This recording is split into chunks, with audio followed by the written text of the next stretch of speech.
The warehouse was eerily quiet, the sound of Sophia's muffled scream lingering in Nathan's ears. His eyes darted through the darkness, his pulse racing. "Sophia!" he shouted, his voice echoing off the cold metal walls. The silence that followed was deafening.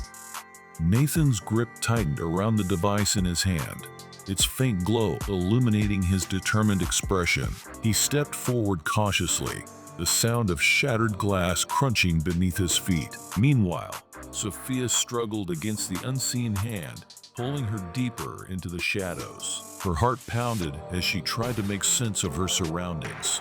The grip on her arm was firm, unyielding, and unfamiliar.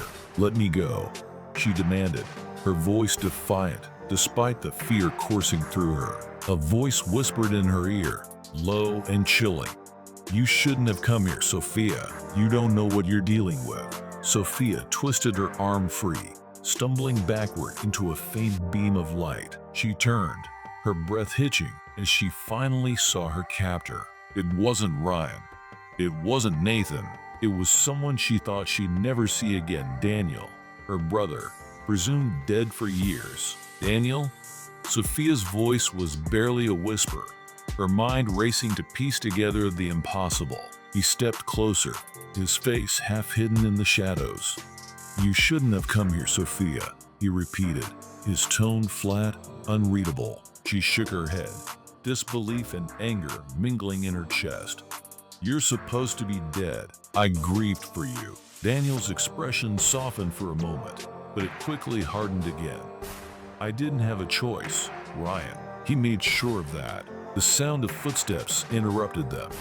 Nathan emerged from the darkness, his eyes widening as he saw Daniel. "You?"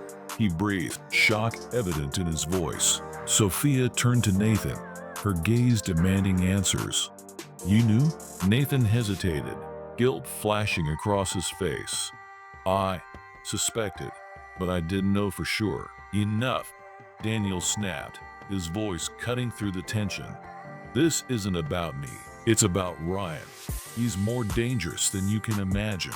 Sophia's anger flared. "Dangerous enough to fake your death? To drag me into this nightmare?" Daniel stepped closer, his expression grim. "He doesn't care who he destroys to get what he wants. You were always part of his plan, Sophia. But now you're a threat." Nathan moved to stand beside Sophia, his posture protected. "What does Ryan want, Daniel? What's Project Eden really about?" Daniel hesitated, his gaze flickering between them. "It's not just about control. It's about power, leveraging people, manipulating them to build an empire. And Sophia, she's the key." Sophia's blood ran cold. "What do you mean?" Daniel sighed heavily. "Ryan used you as leverage. Your connections, your trust, they were all tools in his arsenal. And Project Eden? It's the blueprint for expanding that power on a global scale." Sophia's fists clenched. "Why didn't you warn me? Why didn't you stop him?" "I tried," Daniel said quietly.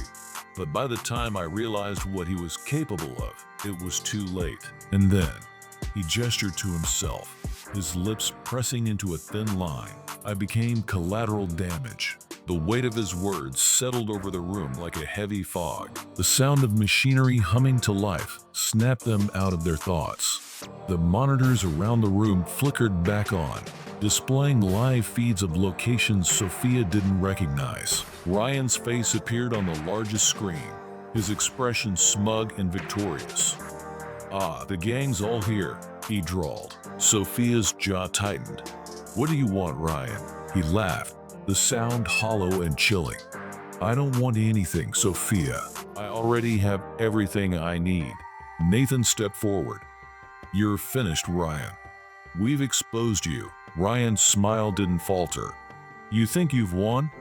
Oh, Nathan, you've only just begun to lose." The screen switched to a new feed, Sophia's home. The camera zoomed in on a figure standing in the living room. Sophia's heart stopped. It was Alyssa, and she wasn't alone. A child's cry echoed through the speakers. "Sophia!" Nathan's voice was filled with dread, her vision blurred as the camera focused on the child's face. It was her son. The screen went black, leaving Sophia trembling, tears streaming down her face.